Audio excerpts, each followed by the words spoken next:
Good morning. Thanks for all the good words. Thank you very much. I'm really pleased to be here. This is actually my first occasion to be part of INPSC, and I'm very pleased that they asked me to come.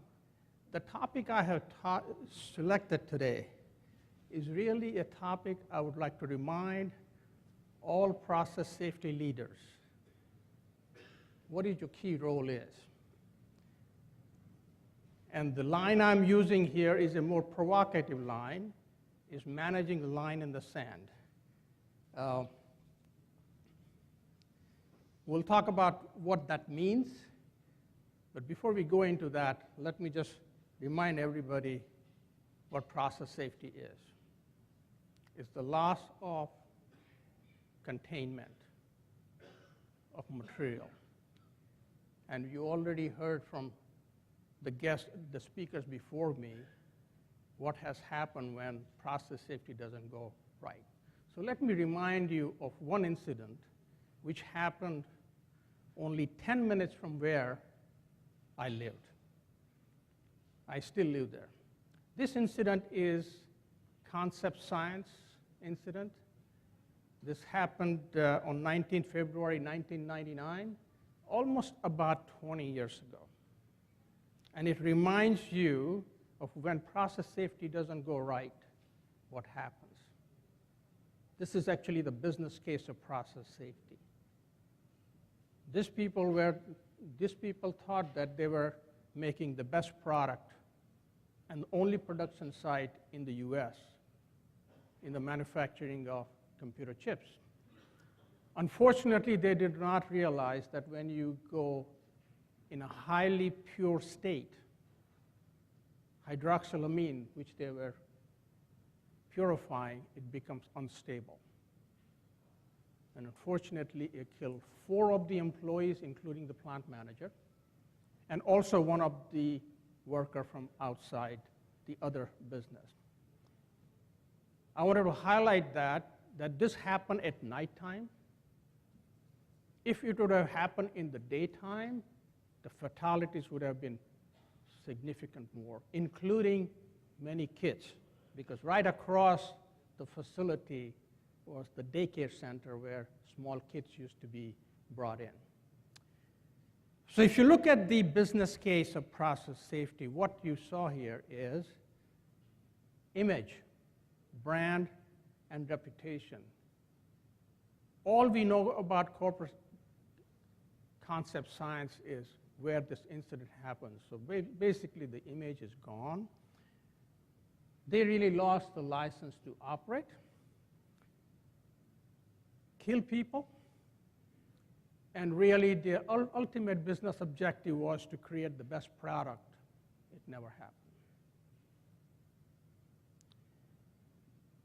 So what is Center of Chemical Process Safety? We heard about Bhopal from several of my speakers here. That's the incident was instigator of this organization. 10 CEOs right after the Bhopal incident came to American Institute of Chemical Engineers and basically said, please develop a center which can create best practices for process safety and share it around the world so that we do not have another Bhopal incident. So that was really the key mission of this institute. It started with 10 companies.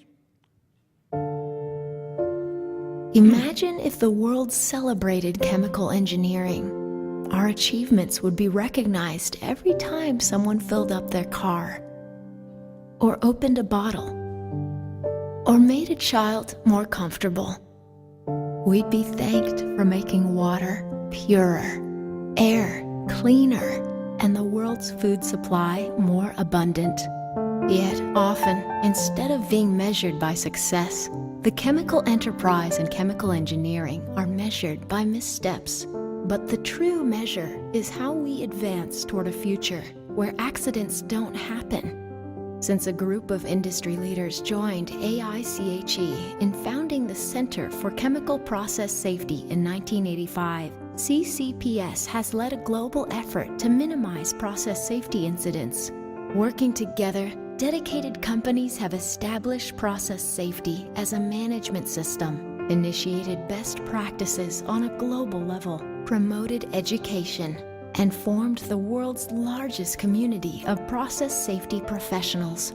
Today, we pause to reflect and celebrate the progress we've made and recommit ourselves to an even safer future by welcoming other companies around the world to join CCPS. By encouraging them to adopt Vision 2020, a groundbreaking plan for ideal practice in process safety. By funding the Undergraduate Process Safety Learning Initiative to better prepare the next generation of chemical engineers for real-world challenges. Chemical engineers may never be recognized for all the things we do to make life more livable. But if we lead the way to a safer world, one of our most significant achievements will be the ways we go unnoticed. And that is the key word we always highlight, that if we do something and nobody recognizes it, that's probably the best thing you can do, rather than remembering some of the incidents we have. So you heard Center of Chemical Process Safety. I want to highlight that it is not just for chemical. If you look at our membership, which is roughly around 210 members around the world, it has chemicals, petroleums, pharmaceutical, foods, allied industries, consulting, government, regulatories, and so forth. So this is really a collaborative effort of about 210 corporate members. And we are the not-for-profit organization. We are headquarters in New York, but we have location in Mumbai, in China, Frankfurt, Singapore, and Houston. And our members are located in about 35 countries. Our vision is very simple, is to protect people, properties, and environment by the collective wisdom of our members and stakeholders, and share that around the world. So let me move to what I wanted to talk about and why it is so critical that those who are sitting in this audience, who are the process safety leaders, what is your critical responsibility? Is to manage those significant incidents from happening. And I call that managing a line in the sand. So what is the process safety leadership? Why I'm calling that out? And I have started this discussion since last year, and I'm going to continue with that in different regions. What I'm trying to do is really make sure that we all understand the big responsibility and accountability society has given us and how we can fulfill that. A leader, a process safety leader, needs to be worried about, does he or she has the right knowledge? And does he or she has the people who have the right knowledge? If the organization has complacency, that's not very good. You need to have sense of vulnerability that if it did not happen, it may happen. Does my people have the appropriate responsibility to manage those risks? What are my plans to develop process safety leaders in my organization? What is my succession plan of all the people who are managing process safety? Does everyone understand what is the roles and responsibility and accountability is in the organization? Do they really have the right tools to manage the barriers? Remember, what is the key responsibility? You need to identify the hazard, you need to have the safeguards, and make sure that those safeguards are working all the time. What happened in Bhopal? They had safeguards. They had mitigation But a lot of those things were not working. And then also make sure that my safety culture in the organization is strong. So managing the line in the sand, managing the company-altering event. In other words, if incident happen of that magnitude, my company may not be there. And you have seen some examples where companies have disappeared. I wanted to kind of take an example here of a good organization, a very strong organization. When they get focused on one area, they may lose the focus on the big picture. And we heard a lot about safety culture today. And this was actually a horrendous example of not a good safety culture. Hopefully many of you have known about this incident. This happened in 2003, Columbia shuttle disaster. The technical cause was, it was identified that a foam from the tank which carried the hydrogen and oxygen really fell on the tiles. It created the entry for the hot gases to go in, so when the shuttle was coming back, it exploded. When the investigation was done, the board said it's not only that there was a technical cause, but there was a much broader cause.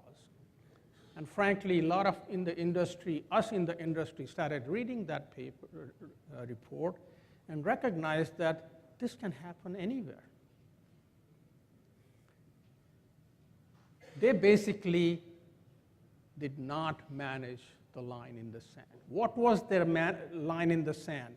The line in the sand was not to make sure that they have timely deployment of the shuttle. The line in the sand was to bring those astronauts safely back.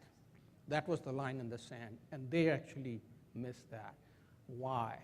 Actually, if you look at the history of NASA, they had budget pressure at that time. They had a lot of pressure about getting the space module on a timely basis, and that's why they were sending shuttle after shuttle to bring this space program in the picture.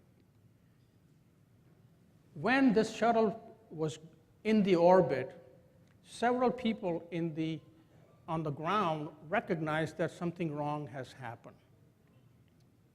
And they actually raised that issue during the 16 days the shuttle was around. However, the program management had the blinders on. They were focused on budget, schedule. And they also recognized that the shuttle has gone several times and came back, and similar issues have happened, so nothing will happen. They normalize the risks. Unfortunately, that's the history, and they bridge the line in the sand.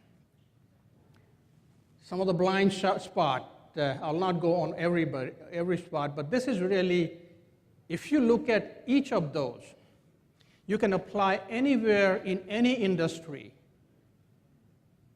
And honestly, if you look at that, you will see that that's happening, and those are the blind spots.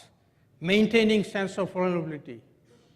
Well, we had 17 years of safe operation of shuttles, so it will not happen. Combat normalization of deviations. Even though people knew that critical issues were not managed, but since nothing happened in the past, they normalized that. Perform good hazard evaluation. Engineering people said there is something wrong. There was a blinder, and project management said nothing will happen. The safety was part of the project management. Never ever have safety in the responsibility where they don't have the independence. In every organization should learn that. There was no real top-down communication, no open communication. There was a lot of pressure from all different directions. And frankly, 17 years before this incident, Challenger incident happened, which had almost similar cultural blind. So I asked the question to all of you. Does that happen? Does that happen in your organization? Do you have complacency because you don't have major incidents, so you think that everything is going okay? Are you normalizing safety critical requirements? Are we asking safety to prove that it is unsafe rather than we are saying, let's make sure that it is safe? Are our people speaking up? This is actually the most critical responsibility of the leader, to encourage and provide the courage in your people to raise that negative news. Doesn't happen too often unless leaders take that responsibility. Business pressure. Who doesn't have business pressure? I think we always have business pressure. Sometimes we lose that. Are we in the right phase of mind? Is business pressure important or our line in the sand? So I used to work for a company who CEO, very first things he said, nothing is more important than safety. So safety is the precondition. You talk about everything else later. Do we have that? And are we learning from the incidents? And frankly, I'm very sorry to tell you that we don't. We are not learning because we have many repeat incidents. Why? Either we are not taking the incident investigation deep enough or identifying the right root causes and implementing them. So what I did was I picked 3 or 4 of these attributes which I thought would be a good practice for leaders to really take away. Process safety leadership needs to have a good alignment. The CEO needs to have the same alignment as the plant operator and everybody in the middle. Significant risk. If you're not identifying those risks at the right level in the organization, they will not get addressed. If you're bringing every small risk to the CEO, it will never get addressed. So you need to have the right level of leadership addressing the right level of risk. We need to have a very strong involvement from leadership in the incident investigation. And last thing I wanted to kind of highlight is many incidents currently and in the past investigated by Chemical Safety Board has identified that we are killing more people in the emergency response activity rather than the incident themselves. So those of you who are managing that activity, please be careful. This is where we kind of fall short. So I'll take you one thing at a time. Leaders need to have a good alignment of risk. What their responsibility is, what their subordinates' responsibility is, what are they responsible and what are they responsible to elevate. If you have that alignment, I think you have a good chance that you'll be able to manage risk. This is a busy slide, but I'll kind of paraphrase what I'm trying to say is, as a leader, the topmost leader in the company, you need to have the right resources and need to have a right understanding of what the top risks are. I do ask those questions quite often. Does the leader really know what the top risks are? Once he or she understands that, then your next level of leadership needs to make sure that they execute those plans. Make sure that the plants are properly functioning. And you have a plant operator, he or she is going to implement the requirement. And that connection has to be there. And if they don't have the right capability, they need to have the ability to elevate to the next level that something is not working. That's the alignment. Risk elevation and management process. As I said, if you're going to bring every little risk to the senior level, you are not going to get the listening. it's not going to get listened, it's not going to get implemented. But if you have the level of risk identified to the right level of leadership, you will get that addressed. And there is a best practice out there. And that best practice actually says that the business is accountable for managing the risk. Well, business actually gets all the money from the operation, so they are accountable for. Safety is not, okay? Business leader is also accountable to raise that issue to the senior leadership to see whether he or she is providing appropriate resources to manage those risks. And once the leadership says this is what we require, these are the implementation plan needs to be, then business needs to really implement those. Senior Incident Review Board. This is the best practice, and I have seen that in many companies now, and I urge more companies to start implementing that. Get your senior leaders involved in the serious incident reviews. Bring them in and make sure that it is fully, deeply evaluated. Most of the time what happens, we all are very good at solving technical issues, but we don't solve the human performance and leadership issues. And those are the issues, if you address them in those incidents, you will get better impact of not repeating the incidents. So what are the type of people involved in this thing? I have seen best practices where even CEOs get involved, senior leaders get involved, leaders of engineering, leaders of operation, leaders of EHS. These are the people who are going to be asking probing questions to where the incident happened and why it happened and how we can prevent that. Look at that practice. And lastly, I wanted to kind of bring the awareness of emergency response planning. This is a critical issue for the industry. Many incidents have killed many emergency response people for many, many reasons. Either they don't have proper training, they have not real connection with the companies, outside people are not aware of what is being produced. So I'll give you an example. These are the kind of thing I hear. People would say, oh, we just had a small fire. Believe me, there is not a small fire, and especially in a petroleum company and a petroleum organization, small fire can be a disaster. So take everything. Every fire is a big fire. Local community and emergency response do not have understanding of what we are producing. We do not have enough firefighters. Yeah, we do not have enough firefighters. How many times we hear that?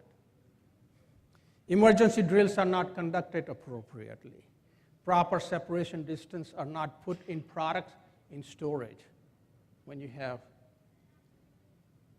flammables with toxic, not with appropriate distance, it's a disaster. And of course, you have heard more about that. So let me conclude myself. This was a good reminder. My takeaway today is basically very simple, and this is the message I wanted to bring, is the process safety leadership must protect the critical safety limit we call the line in the sand. There are many examples where industry is seeing breaches in line in the sand. Process safety leadership is accountable from the CEO to the front line, and it must be managed. Risk needs to be managed at the right level. Incident investigation needs leadership involvement. Please take care of your emergency response planning system. And CCPS always looks for collaborative effort to achieve this mission. Thank you very much.